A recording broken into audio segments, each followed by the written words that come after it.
제가 39살 때 눈에 좀 이상이 왔습니다.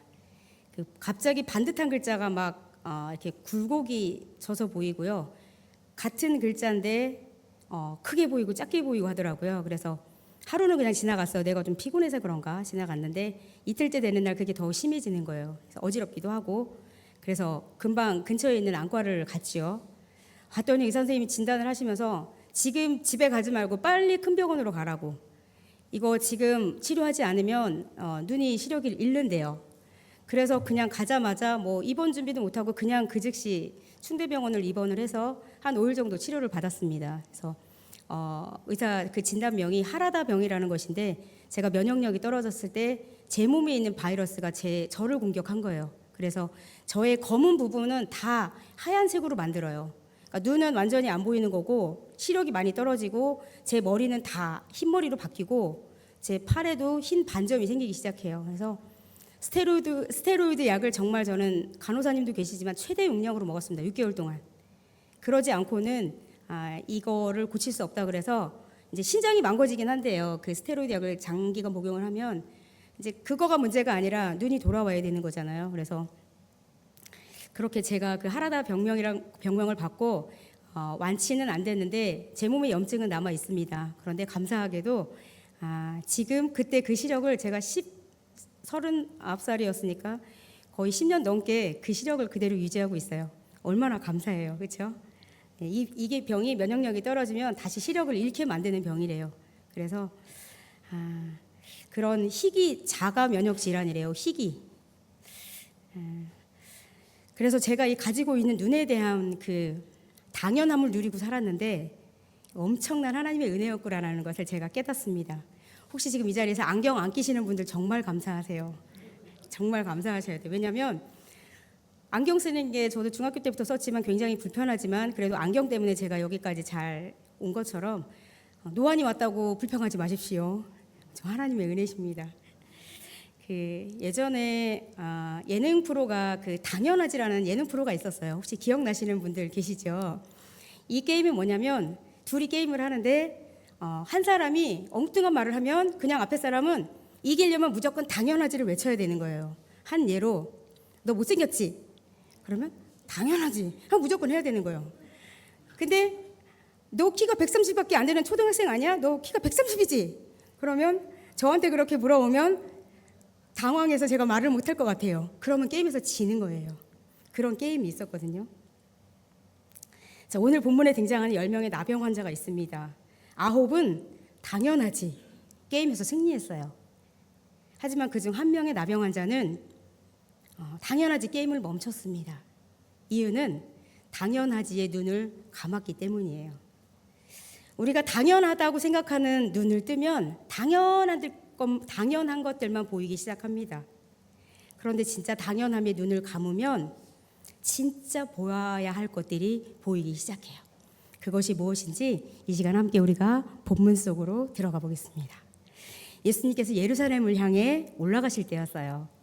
사마리아와 갈릴리 사이에 경계 지역을 지나가고 계셨습니다. 근데 그 마을 어귀에 아주 특별하고도 슬픈 무리가 하나 있었어요. 바로 나병 환자 10명이었습니다. 그 당시 나병은 지금으로 말하면 한센병이라고 하죠. 단순히 몸이 아픈 질병이 아니었어요. 그것은 그냥 나병에 걸렸다고 하면 움직이는 시체라고 그런 취급을 받는 정도로 사회적으로는 사형 선고였어요. 일반 사람들하고 함께 어울려서 살 수 없는 그런 병이 바로 이 나병이었습니다. 그러니까 병에 걸리는 순간 그들은 그냥 가족을 떠나야 돼요. 자녀를 보고 싶어도 부모님을 보고 싶어도 볼 수가 없습니다. 그 나병이라는 것 때문에요. 그러니까 무조건적인 사회적 격리가 되는 거예요. 이 사람들은 마을에 들어갈 수도 없었고 사람들이 오면 가까이 갈 수도 없었어요. 그래서 멀리서 자기네들이 하는 행위가 있었어요. 옷을 찢고 머리를 막 XX처럼 풀어헤치고 소리를 칩니다. 부정하다. 나는 부정한 사람이요. 가까이 오지 마시오. 그 옷을 찢고 머리를 풀어헤치고 그렇게 소리를 질러야지만 그래야 되는 그런 상황인 거예요. 그 나병 환자들은. 한번 상상을 해보십시오. 그 나병에 걸렸다는 이유 하나로 그 타인들이 바라보는 시선, 그 외로움, 그 돌멩이로 막 던지는 그런 것들, 마음의 상처들, 그들은 몸뿐만 아니라 영혼까지도 다 완전히 바닥이 난 상태고 부서진 상태였습니다. 그러니까 살아있으나 죽은 자와 다름없는 삶이라고 보시면 돼요. 그것이 오늘 나오는 이 10사람의 현실이었습니다. 그런데 이 10사람의 현실 가운데 절망의 구렁텅이에서 한 줄기 빛 같은 작은 소리가 들리기 시작합니다. 바로 예수님이 이 마을에 오셨다는 이야기를 들었어요. 나병 환자 10명은 다급하게 목소리로 부르짖었겠죠. 예수 선생님이여, 우리를 불쌍히 여겨주세요. 우리를 좀 살려주세요. 예수님이 눈앞에 지나가신다는 그 말을 듣는 순간 그들은 목숨을 걸었어요. 그리고 온 힘을 다해서 소리를 질렀을 거 아니에요. 예수님이 가까이 계신 게 아니었잖아요. 멀리 있었잖아요. 그러니까 소리를 지를 수밖에 없습니다. 간절한 소망이 그들을 소리 지르게 만들었죠. 우리가 아시잖아요. 몸이 멀쩡한 사람도 예수님께 다가가는 게 힘든데 이 부정한 나병 환자들이 어떻게 그분께 나아갈 수 있겠어요? 그 율법의 금기와 그 사람들의 몽둥이, 사람들의 시선 두렵지 않았겠습니까? 하지만 절망의 끝에 선 사람들은 남은 것은 용기뿐이었어요. 내가 이 기회가 아니고서는 나을 수가 없다. 그 용기를 가지고 예수님을 향해 다가갈 수는 없지만 목숨을 건 절규 뱉어내기 시작하는 거예요. 예수 선생님, 우리를 좀 불쌍히 여겨주세요. 제발 우리를 좀 살려주세요. 그들의 그 처절한 외침이 예수님의 가던 발걸음을 멈추게 만들었습니다. 그리고 예수님께서 다가오셨죠. 가서 제사장들에게 너희의 몸을 보이라.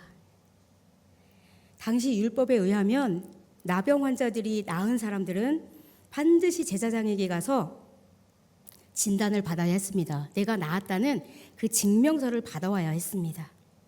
그래야만 비로소 네가 정결하고 나음을 입었기 때문에 다시 가정으로 돌아갈 수 있다는 그 증명을 받아야 되거든요.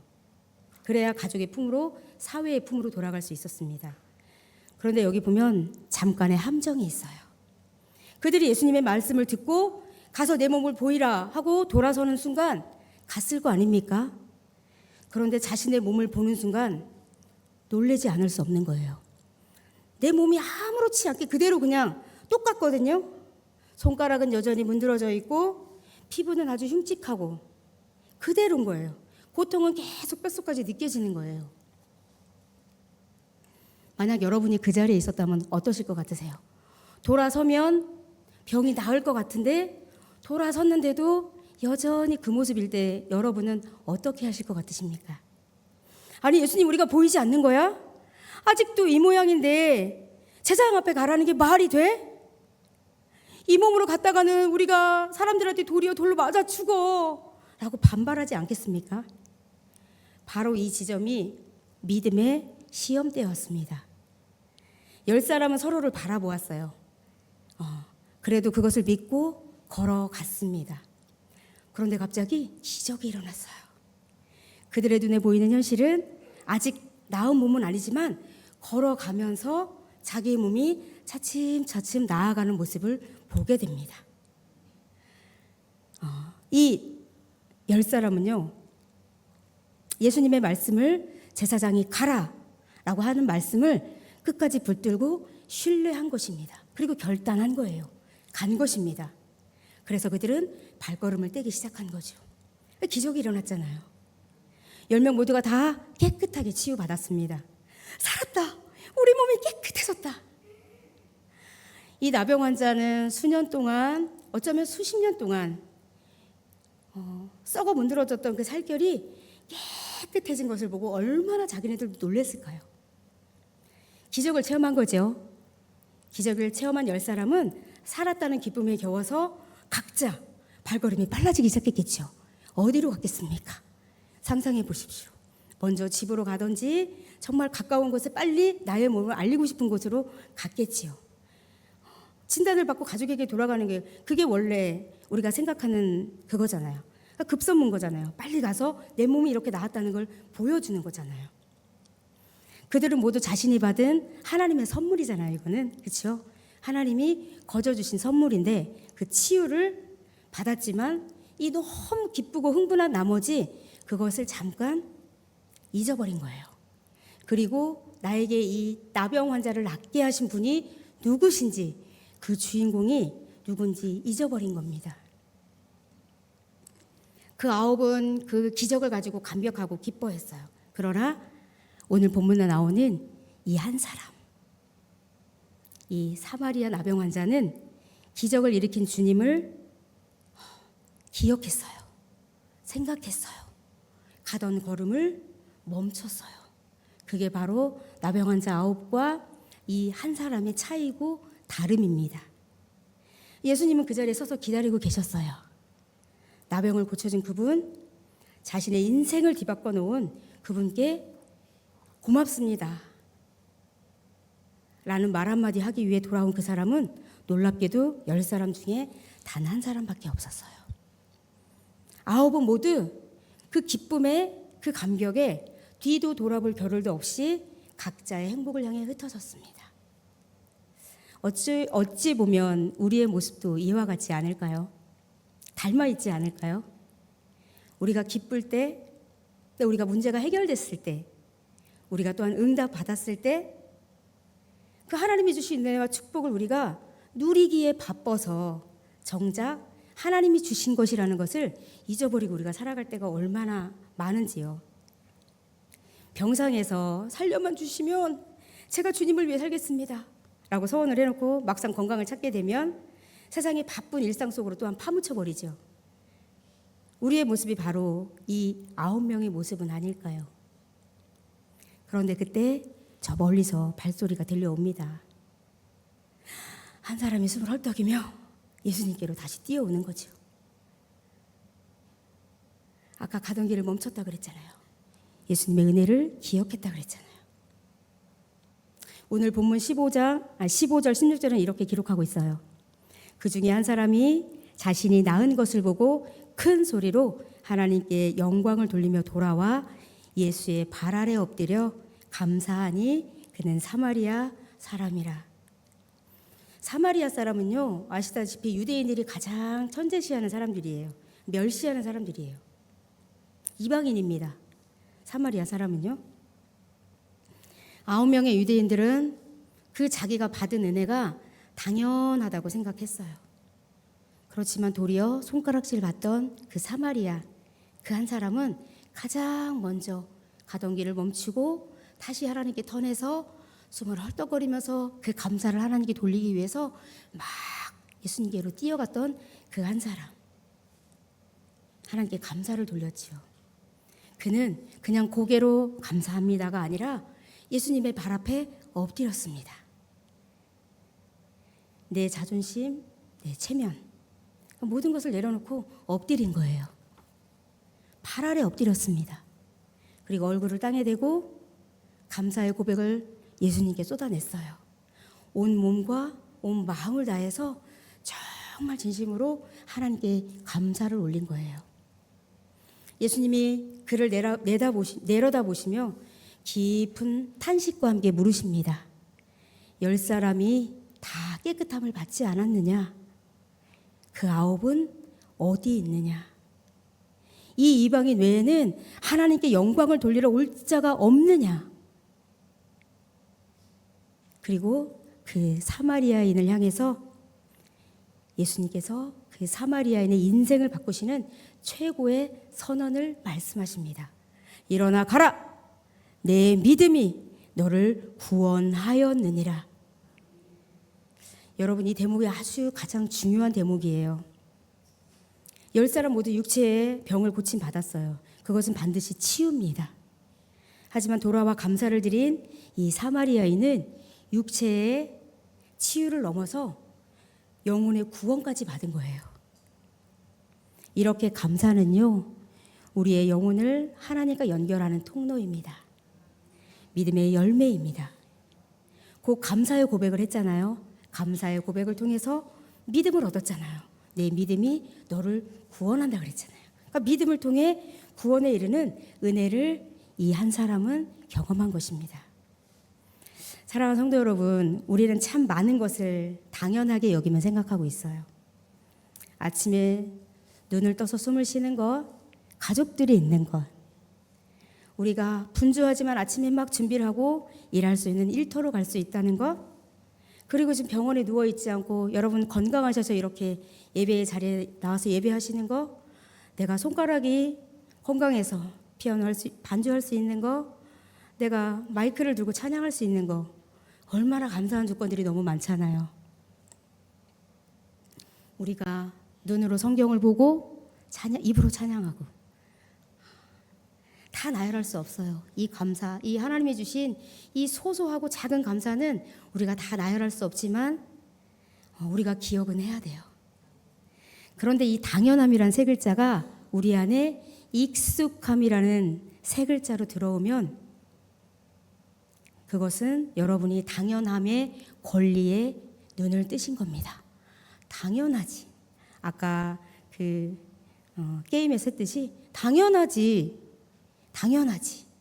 그렇게 돼버리는 거예요. 제가 당연하지라는 단어가 당연한데 제가 말씀 준비를 하면서 사전적으로는 당연하지가 혹시 어떻게 풀이가 될까 하고 좀 찾아봤어요. 그랬더니 마땅한 게 당연한 거래요.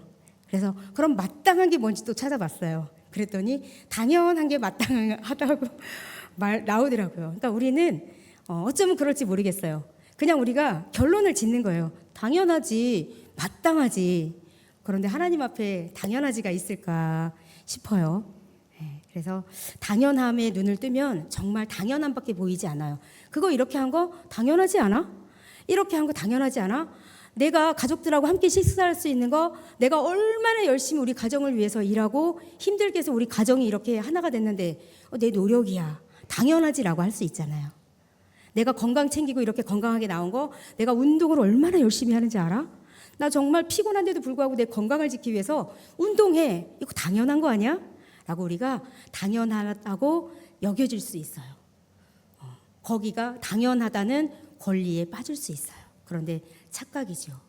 그런데 우리가 말씀을 잘 보면 당연함이라는 눈을 감으면 보이는 것이 있습니다. 그게 진짜 은혜의 세계예요. 우리가 이 은혜의 세계를 경험하려면 첫 번째, 은혜를 권리로 착각하는 당연함이란 눈을 감아야 됩니다. 9명의 나병 환자에게서 발견되는 영적 함정이 있었죠. 그들은 왜 돌아오지 않았을까요? 그들이 악했을까요?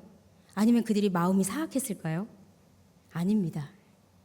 그들도 치유의 순간에는 그 예수님을 찬양하고 감사했겠지요. 그 순간에는 말입니다. 소리도 질렀겠죠. 기뻐했을 거예요. 그렇지만 그들이 그 병 나은 것은 너무나 내가 정말 예수님께 간절히 소리 질러서 예수님이 우리의 소리를 듣고 오셨기 때문에 이 찬스를 우리가 잘 이용한 거야 라고 생각하지도 있을 수도 있지 않을까 싶어요. 그러니까 당연한 일처럼 여겼을지 모를 것 같아요. 내가 고통스러웠는데 이 정도 기적은 예수님이라면 베풀어 주셔야 되지 않을까? 고침을 받았으니 이제 내가 살 길을 찾아가는 것이 당연하지. 예수님도 원하시는 거 아닐까? 내가 여기서 계속 살아야 돼? 고침 받았으니 나가서 또 일을 해야 되지 않겠어? 당연한지라는 걸 찾고 있지 않았을까요? 하나님의 은혜를 자신의 당연한 권리로 삼아버리면 아마 이 9명의 나병 환자처럼 그냥 그 자리를 떴을 것 같습니다. 그 당연함이란 눈이 가려졌기 때문이에요. 저희 신랑과 가끔 농담을 할 때가 있어요. 저 혼자 이렇게 콩깍지가 씌었다고 하면 제가 좀 억울하니까 우리가 서로 콩깍지가 씌어서 당신과 나하고 만나서 이렇게 살고 있는 거 맞지? 그때 우리 신랑이 웃더라고요. 이처럼 우리가 그 당연함의 권리가 내 안에 그냥 뿌리가 내리고 자리를 잡으면 하나님의 은혜가 선물로 다가오는 것을 그게 선물이 아니라 빚으로 생각하게 돼요. 여러분 빚이 뭔지 아시죠? 내가 이만큼 누구한테 뭐 꾸고 뭘 빌려주고 그런 빚으로 보이기 시작해요. 내가 하나님 이렇게 두세 시간 열심히 기도했으니까 기브 앤 테이크가 되는 거예요. 기도했으니까 응답이 오는 건 당연하잖아요, 하나님. 오늘 하루 숨을 쉬는 거 그거 뭐 그냥 권리잖아요. 가족이 우리 곁에 있는 것 그거 뭐 우리의 다 노력 아니겠습니까? 그러나 성도 여러분 기억하십시오.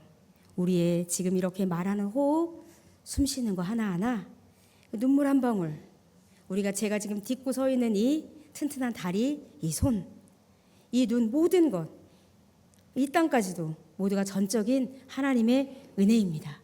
그것을 절대 잊어버리시면 안 돼요. 내 힘으로 된 거 정말 하나도 없습니다. 다 하나님의 은혜입니다. 오늘 이 시간 여러분 안에 도사리고 있는 그런 당연함의 안경이 있다면 얼른 벗어 던지십시오. 둘째, 우리가 멈춰서서 하나님의 손길을 발견하는 감사의 눈을 떠야 합니다. 홀로 예수님께 돌아와서 엎드린 오직 그 한 사람, 발걸음을 멈추었죠. 그 발걸음은 오직 예수 그리스도의 긍휼과 하나님의 전적인 선물임을 알았기 때문입니다. 감사는 대단한 조건에서 시작되지 않아요. 시선의 방향에서 시작됩니다. 세상 사람들은 그 남들과 그 감사를 비교하며 나의 부족한 것을 자꾸 되새기며 우리가 자꾸 비교하게 되지요. 나는 이것밖에 왜 안 되지? 저 사람은 저런데라는 그런 비교 의식을 우리가 가지고 살아가잖아요. 그럴 때 감사라는 게 없어지잖아요. 그러나 감사의 눈을 뜬 성도는 내가 누리고 있는 이 모든 것이 하나님의 은혜고 감사인 것을 알아요. 그걸 느낍니다. 그래서 그 하나님의 은혜를 깨달은 자는 그 자리에 멈춰 설 수밖에 없어요. 그 한 사람이 바로 여러분들이었으면 좋겠습니다. 그리고 그 자리에 서서 가만히 기억하십시오. 여기까지 인도하신 그 하나님의 은혜, 여기까지 베풀어 주신 하나님의 은혜를 반드시 기억하시고 방향을 잡으셔야 됩니다. 어디로요? 세상을 향해 가는 것이 아니라 다시 주님께로 턴하셔야 됩니다. 성도 여러분, 우리가 살아갈 때 눈물이 앞을 가릴 때가 많고 혹은 일상이 너무 당연하게 여겨져 우리가 마음이 메마를 때가 있어요. 그럴 때 잠시 우리의 발걸음을 잠시 멈춰보세요. 내 삶을 붙들어 주신 주님, 그리고 계속 붙들어 주실 주님을 바라보시면 돼요. 거기가 바로 은혜의 성전이고 거기가 바로 감사의 제단이 될 것입니다. 셋째, 감사를 잃지 않은 성도가 누리는 온전한 구원의 축복을 붙잡아야 됩니다. 감사가 가져다주는 놀라운 결말이 있어요. 그것은 본문 19절입니다. 일어나 가라, 내 믿음이 너를 구원하였느니라. 세상적으로 보면 그들 모두가 기적의 주인공이었습니다. 육신은 고쳤지요. 근데 감사를 잊어버렸잖아요. 그 9명은 여전히 세상을 향해서 세상에서 기쁘게 살아갈 수 있겠지만 그 안에 있는 영혼의 목마름은 아마 해결하지 못했을 거예요. 끊임없이 그 영혼은 주님을 갈망하고 있을 것 같아요. 그런데 오직 감사하러 돌아온 그 한 사람만이 육신의 치유를 넘어서 영혼의 구원, 즉 온전한 회복과 평안을 얻었습니다.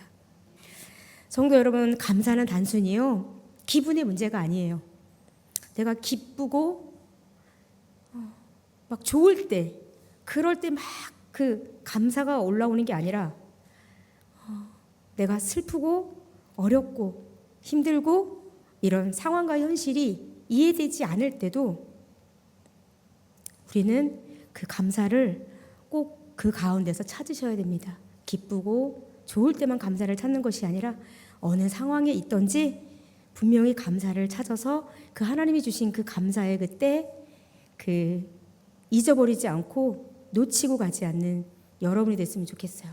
기분과 감정의 그런 문제 안에서 여러분이 정말 그 하나님의 은혜를 놓치지 않았으면 좋겠어요. 감사는 우리의 영혼을 하나님과 연결해 준다 그랬잖아요. 가장 연결해 주는 생명줄이에요. 그 줄을 여러분 절대 놓치면 안 되세요. 감사를 잊지 않은 성도는요, 어떤 상황에서도 주님께 영광을 돌릴 줄 아는 그런 성도예요. 그런 성도는 환경에 휘둘리지 않아요. 믿음의 뿌리가 깊이 내려져 있으면 바람이 불어서 흔들릴지는 몰라도 뿌리채 뽑히지는 않습니다. 우리가 비록 주머니가 가벼워도, 비록 몸에 아픔이 아직 남아 있어도 하나님이 주시는 참된 평안과 온전한 구원의 감격 속에서 매일 승리하며 살아가는 구함교회 성도님들 되셨으면 좋겠습니다. 사랑하는 성도 여러분, 오늘 이 예배의 자리에 앉아있는 우리는 과연 어떤 모습일까요? 아홉에 속한 사람일까요? 그 한 사람에 속한 사람일까요? 우리가 기적을 체험하고 구원의 이 은혜를 받아서 이렇게 예배하고 있는 이 시간, 우리가 하나님의 은혜를 누리고 있음에도 당연하다는 듯이 우리가 또한 바쁘게 내 삶의 자리로 우리가 또 돌아가고 있지는 않은지 한번 되돌아보고 생각하는 시간이었으면 좋겠습니다. 우리의 삶을 둘러싸고 있는 그 수많은 당연함들은 어떤 것인지 반드시 여러분들께서 한번 점검해 보시기 바랍니다. 점검했을 때 평범했던 그런 우리의 일상이 다시 하나님의 선물이라는 것으로 여러분들이 반드시 느끼시며 그 감사로 고백하게 될 것입니다. 이제 오늘 설교 본문의 말씀처럼 당연함이라는 눈을 좀 감으십시오. 그리고 내 삶에 베푸신 주님의 은혜를 바라보는 감사의 눈을 뜨십시오. 시편 50편 23절은 이렇게 말씀해요. 감사로 제사를 드리는 자가 나를 영화롭게 하나니 그의 행위를 옳게 하는 자는 내가 하나님의 구원을 보이리라 말씀하십니다. 9명처럼 은혜를 쏟고 방황하는 자가 되는 것이 아니라 그 한 사람 사마리아인처럼 주님의 발 아래에 엎드려 주님 감사합니다. 이 모든 것이 하나님의 은혜입니다. 고백하는 귀한 성도님들 되시기를 소망하며 이 시간 감사라는 찬양으로 하나님께 영광을 올려드리겠습니다.